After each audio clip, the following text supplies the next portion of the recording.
mencapai cita-cita masyarakat adil dan makmur berdasarkan Pancasila. Pertama, tentunya juga diukur daripada kebutuhan. Satu, mengenai pangan. Yang dua, mengenai sandang. Yang ketiga, mengenai papan. Lantas, mengenai pendidikan. Kemudian kesehatan dan lapangan kerja. Hidup sejahtera adalah hak setiap orang. Pembangunan nasional Indonesia terwujud jika keluarga inti di masyarakat hidup sejahtera. Atas dasar menciptakan rakyat Indonesia sejahtera, pada 15 Januari 1996, Yayasan Dana Sejahtera Mandiri atau DaMandiri berdiri.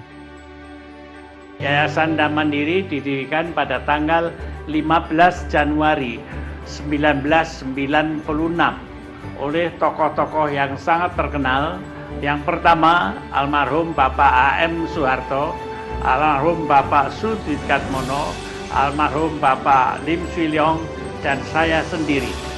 Kegiatan Yayasan DaMandiri sebenarnya sudah dimulai pada tanggal 2 Oktober 1995, yaitu dengan mengumpulkan para tokoh-tokoh masyarakat, para konglomerat dari seluruh Indonesia ke istana. Kepada mereka dianjurkan membangun dan mengentaskan kemiskinan keluarga-keluarga prasejahtera dan keluarga sejahtera satu.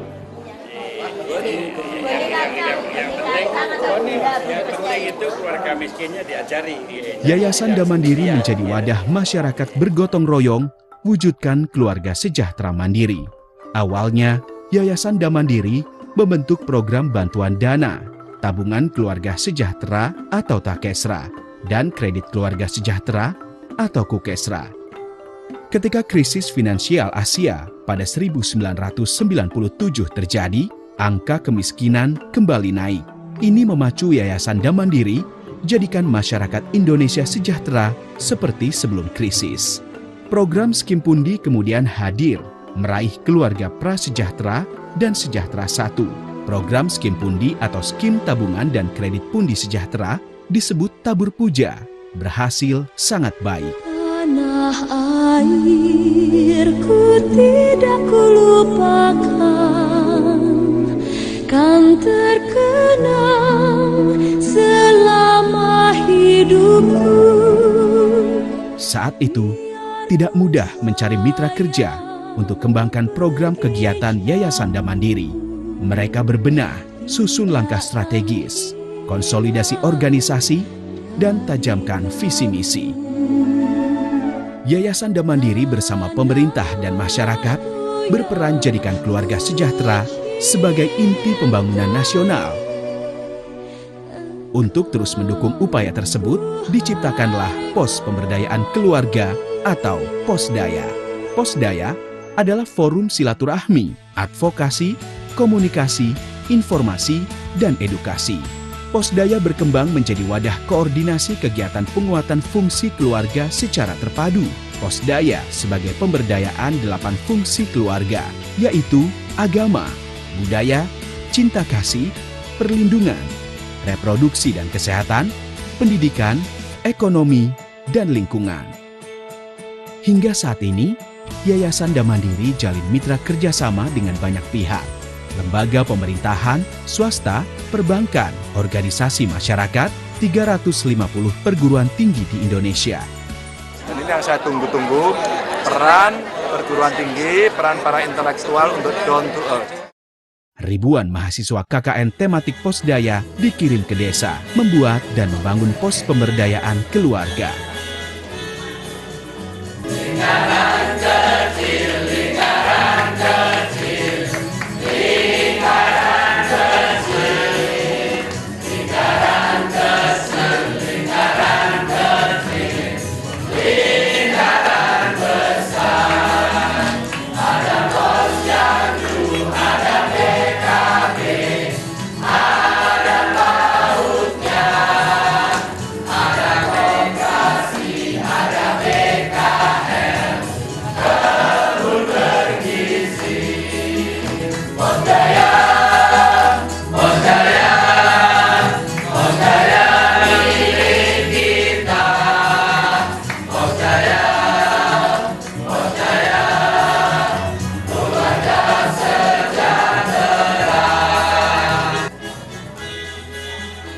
Untuk mengurangi angka kemiskinan, Posdaya tekankan 4 bidang.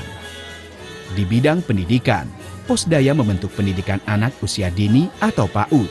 Anak-anak diajarkan gotong royong, sementara para ibu diberikan bekal keterampilan guna menambah penghasilan keluarga.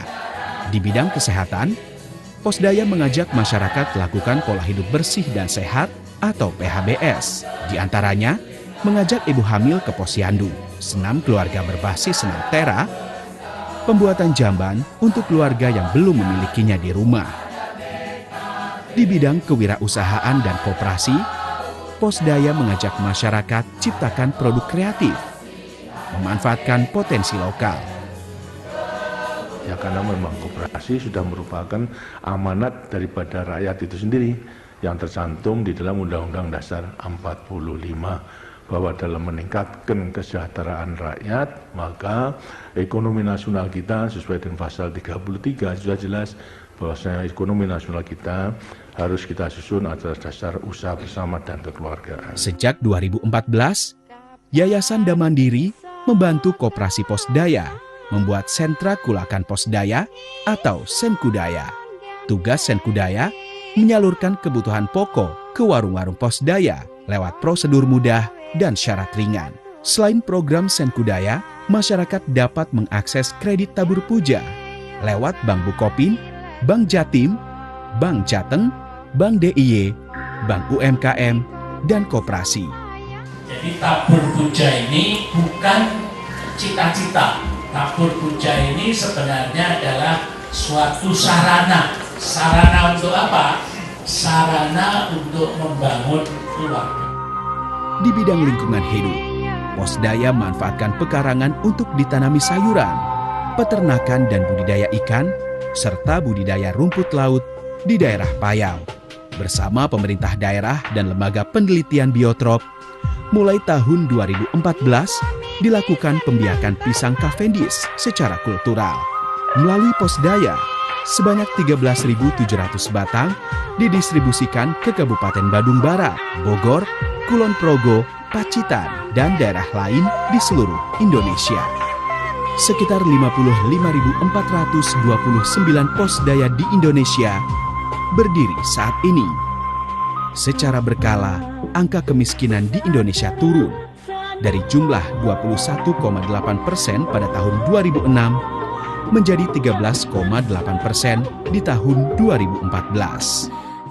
Adanya Posdaya di wilayah ini bisa berkumpul dengan warga, membuat kami menjadi lebih sejahtera. Anak saya jadi bisa sekolah dengan terjangkau, membawa semangat untuk kami lebih giat lagi mendidik anak-anak di dalam dunia pendidikan, terutama menanamkan akhlak yang baik dalam budi agama. Program-program ini intinya adalah meningkatkan kegotong royongan antara warga yang menjadi anggota Posdaya dan warga-warga di sekitar Posdaya. Apabila program-program ini sudah terjadi, maka kemudian dikembangkan program ekonomi yang intinya adalah memberi pemberdayaan kepada keluarga-keluarga prasejahtera, keluarga sejahtera 1 untuk secara mandiri mengentaskan kemiskinan olehnya sendiri, oleh kelompoknya sendiri secara gotong royong dalam kerjasama di tingkat pedesaan. Posdaya ceria, Posdaya oke.